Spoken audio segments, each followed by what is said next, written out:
Welcome to this week's episode of Off-Grid Alpaca Life with Dave and Nicole. We are large-scale alpaca breeders with over 60 alpacas on our 47-acre off-the-grid farm.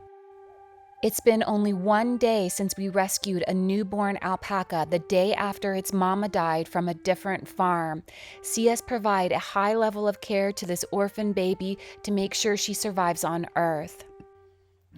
Also, Nicole makes some fiber art from alpaca fiber grown on our farm. Plus, our mentor comes for a visit to take a close look at our orphan baby and assess the rest of our herd. Be sure to watch this entire episode and subscribe. Thank you so much for supporting our farm. Okay, new baby made it through the night. I'm gonna go ahead and get a temperature and see if she's got a fever, and we'll go from there. So this has turned into not just rescuing a baby, but also making sure that we protect our babies from being exposed to anything that this baby could possibly have. So the intensity has definitely increased for Dave and I. So we didn't get much sleep last night, and we're just going through the process. So we've got an empty pen in between this pen and the other babies, and then we've got Fiona and this mama and her baby on the other side of the barn because we don't want them to touch noses at all, because parasites and other things can be transferred through touching noses. So this baby has to wait a while before she gets to integrate the herd. I've also noticed that there's no new diarrhea in the pen, and she's also switched from diarrhea to actually straining with no poop coming out. So she's, straining, like she's pushing and trying to have a poop, but nothing's coming out. So when a baby is getting a milk that's foreign to it, a lot of times there can be complications like constipation, which is actually pretty dangerous for a newborn to get constipated. And that's why you have to be really mindful on how much milk you are giving a newborn, and you want to be giving them the right kind of milk as well. So we're gonna switch things up today. Our babies are old enough to move into a bigger space outside for playing. So we're gonna move them over to this side and into a bigger outdoor space through that little mini door. This is the new outdoor space we're gonna move the crias into, and they will now share a fence with our juvenile herd over there with the earthen barn. And they'll still share a fence here with the other females. I'm sure they're gonna be super happy to be in this space, so let's let them out. Come on, babies!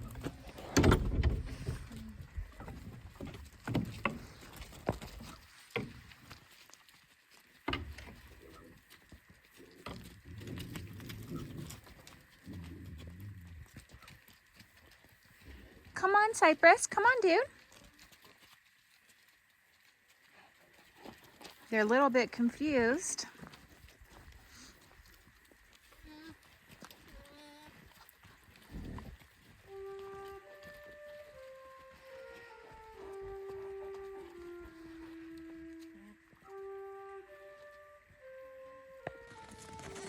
Whoa.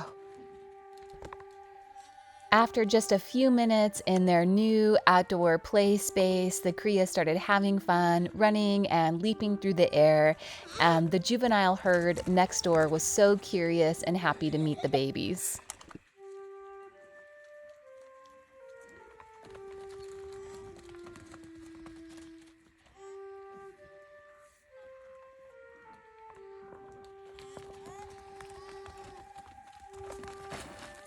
Whoa, dude, careful. Watching the babies play is definitely one of our favorite things as alpaca breeders. We get so much joy. We actually like to sit in our lawn chairs and just hang out with the babies and watch them play. And on top of that, it's our breeding choices that are bringing these beautiful, playful babies into the world. It's the decisions we make as breeders, pairing up the mamas with the herd sires, bringing this life into the world, and we get to enjoy it. And we love each and every baby so much. We're also going to start weaning our spring alpacas. So we've got Arrow here and Sophia. So they're going to spend part of the day away from their mamas over in the juvenile area. So they'll still get to share a fence with their mamas so they can kind of hum to each other and connect in that way, but they won't be able to nurse. We wean our babies at 6 months old. So for the first 6 months of their lives, they get to stay close to mama and nurse around the clock. After that, they transition over to the juvenile pen where they will get to live with other alpacas close to their same age. Arrow's probably going to adjust a lot quicker than Sophia, I'm sure. Oh, look at these two. They do that all the time. They're always fighting. Cyprus and Eclipse, 2 1-month-old baby alpacas, are already battling to be the alpha male among the crias. You don't need me for that? No. Oh, Cyprus, dude. This is Diana. She's our favorite young female on the farm. She just turned 1. Arrow, barely 6 months old, is already mounting the females, letting them know he has herd sire potential.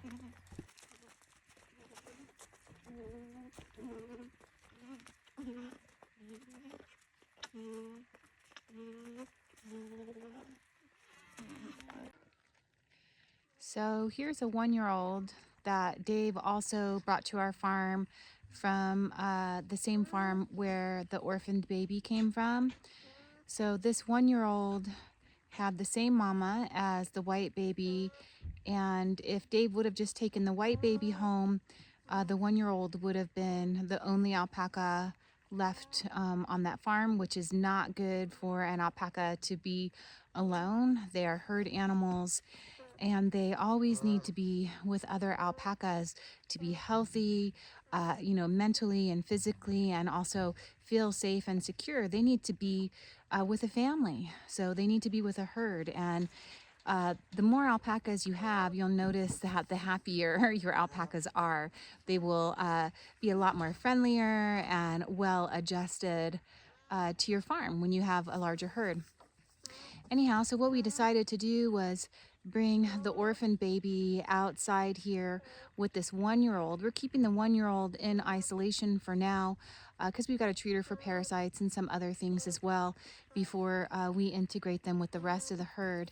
So where these two are, they cannot touch noses with the other alpacas, but they're able to see that, hey, there's a lot of other alpacas here. I'm not alone. I've got some friends, So hopefully this is a good setting for this baby as well to be out here with the 1-year-old so that she can have a little bit of companionship.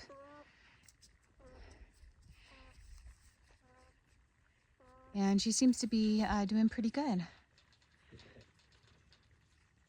Did give a dose of thiamine as well this morning, just in case of a thiamine deficiency, and that's why maybe she was being off a little bit neurologically.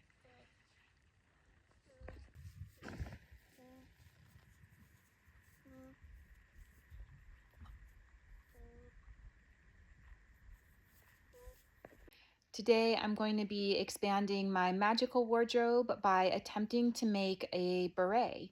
I love the idea of wearing kind of a soft, floppy, like feminine beret, and I'm going to make it to match my magical mittens. Oh, in this life, where will we go? What is the journey for this lover's soul? When faced with life challenges, I'll never forget that every situation, yes, it came and went. So rise up and wise up, give praise for this day. My inner child says be fearless and play. So when I make decision, I stay humble and listen. Here's my new beret. It turned out a little bit smaller than I was hoping for, I underestimated the shrinkage a little bit, but it is a perfect fit around my head and still totally beautiful and luxurious 100% alpaca. It matches my 100% alpaca custom mittens and this beautiful scarf. The scarf is alpaca and silk, and actually Dave wants the scarf for himself, even though it matches my outfit perfectly. It's his scarf. Black on one side, gray on the other side. Maybe I'll make myself a gray scarf as well, but I am already in the works of doing another beret, but I'm gonna make it out of white. And I increased the size of the resist that I'm using.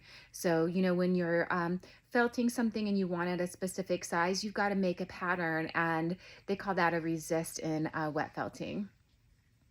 Anyways, thank you for following and supporting my fiber journey. Be sure to join me for mitten making in January.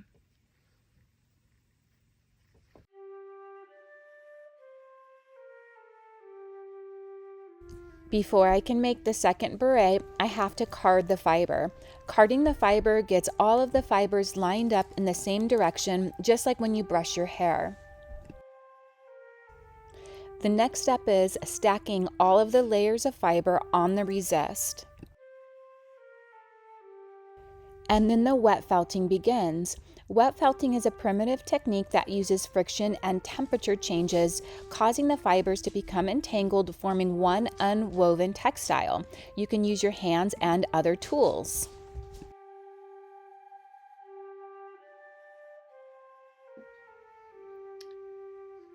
So it turns out I actually look like the Pillsbury doughboy in a big white beret. So I transformed it into a cloche hat instead. It's still damp, so it needs to dry and be stiffened. But this is looking so much better than what it was an hour ago. And it just turns out that the fiber had a different destination than I had planned for it.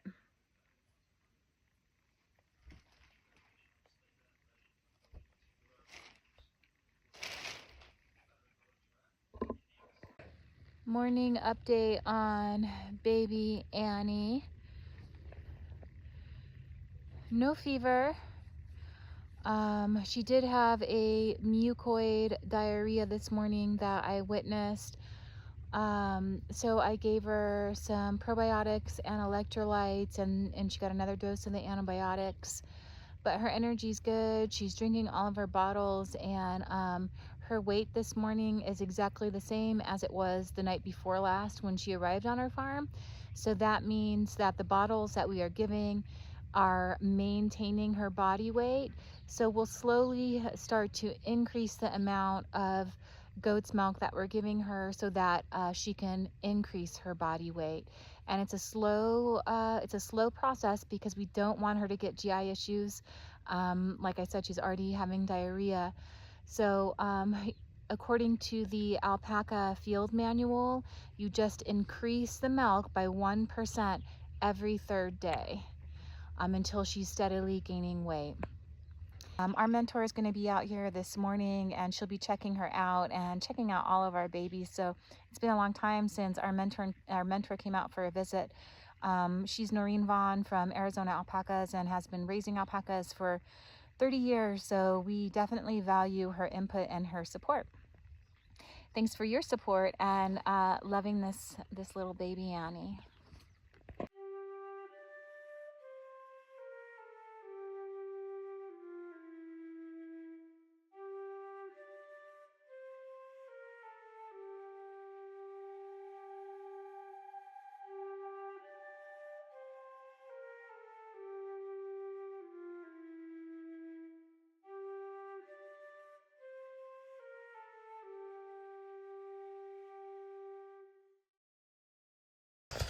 Oh, she thinks I have a baba for her. Come here, baby girl. And then so we noticed she had a little hernia too. Yes, I see you. Yes, I know. I know you're gonna nibble my nose, aren't you? Yes.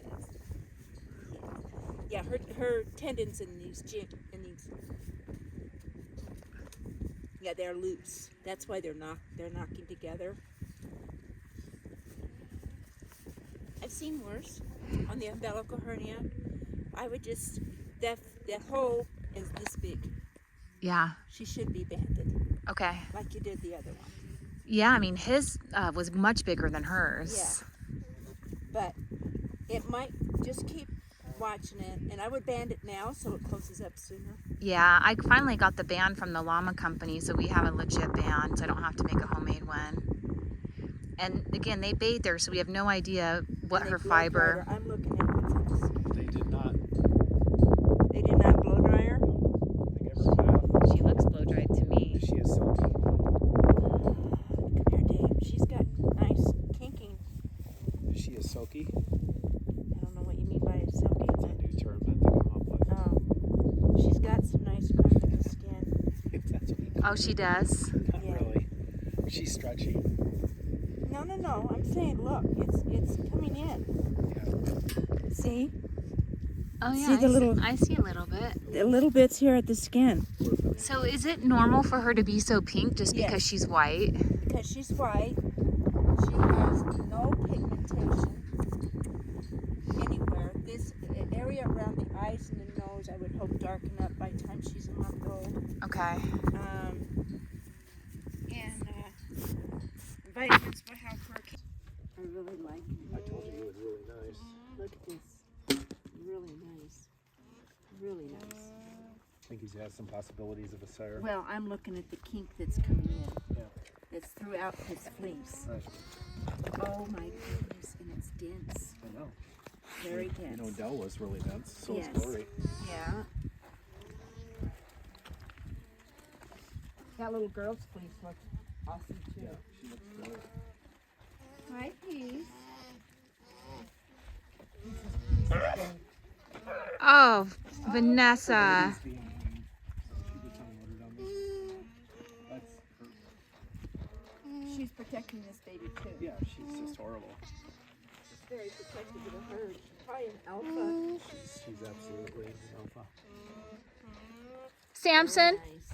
Very. Oh, I'm impressed. Isn't I she a nice- really like a what nice I'm girl? seeing. Doesn't she look great? She looks awesome.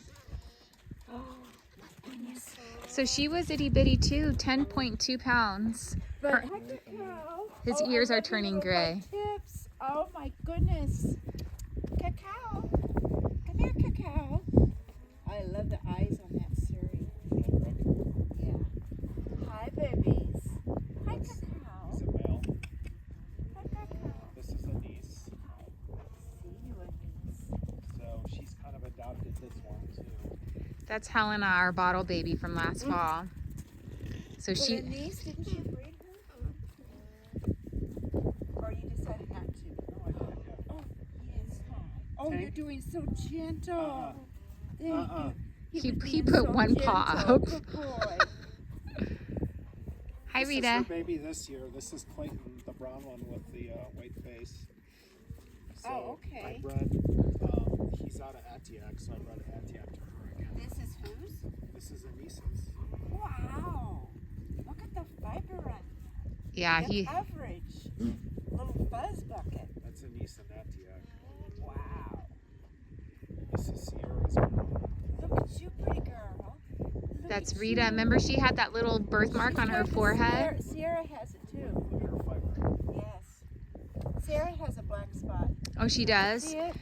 I don't remember, but remember she had the leg issue, so we were giving her all those vitamins last Yeah, year. Yes, you're a good girl. Yes. You don't have your mom's personality. Where'd you get your personality from? You got a healthy breeding stock. You got healthy babies being born. Nice male. Nice males. Your breeding stock is impressive. And looking at your babies, your males are stamping your females very well and your females are good quality. So I mean, I just saw her baby. I just never look at the right time, I guess. Yeah, it's just a matter of, see, she's breathing right now. When she gets up and moves around from laying down, Yeah. that's when you're more apt to see the baby. Yep, see baby just came out. The baby's in position, and I can see her tail back here? It looks soft around either side of the tail. It looks like the baby's dropping to me, so hopefully she'll go. Hopefully she'll go soon. Let me touch you. She's not gonna go today. Come here. Yeah, she's soft on either side of her tail. So Soon. whenever she's ready, she'll.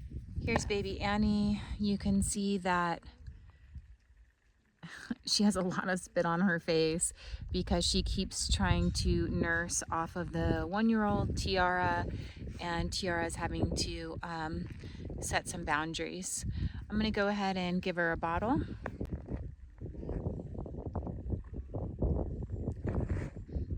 I hold the bottle straight up like this because that's how the baby would be nursing off the mama.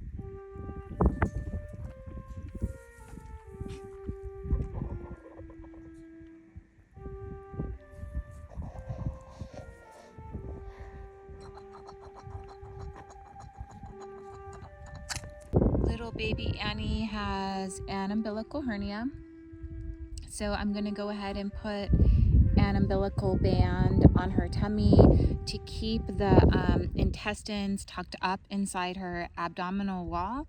So when you have an umbilical hernia, that's when the tissue did not close where the umbilical cord was, and it remained open, and the intestines are kind of pressing through. So it becomes a surgical emergency if the abdominal wall were to heal and close with the intestines still protruding. So we want to push the intestines back inside and keep them inside while letting that abdominal wall close up.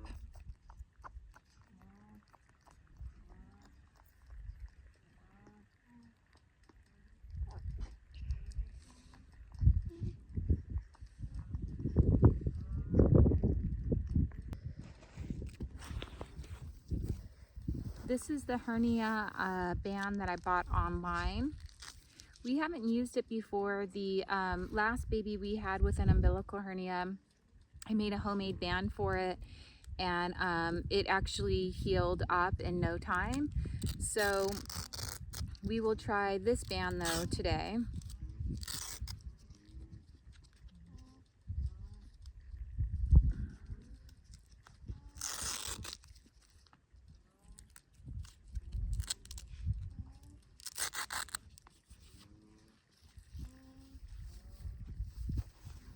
Come here, baby. Come on.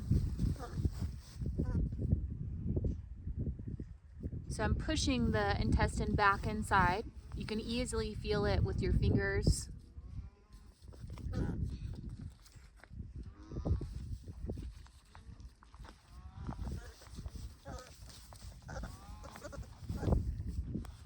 I'm actually going to spin her around this way.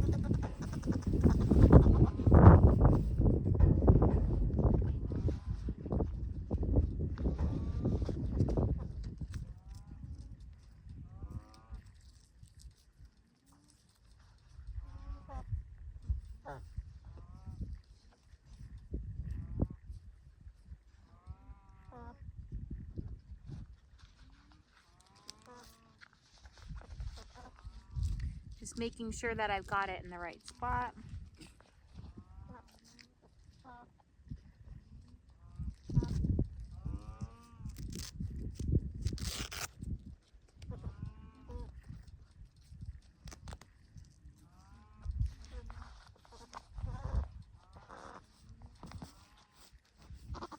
Okay, baby.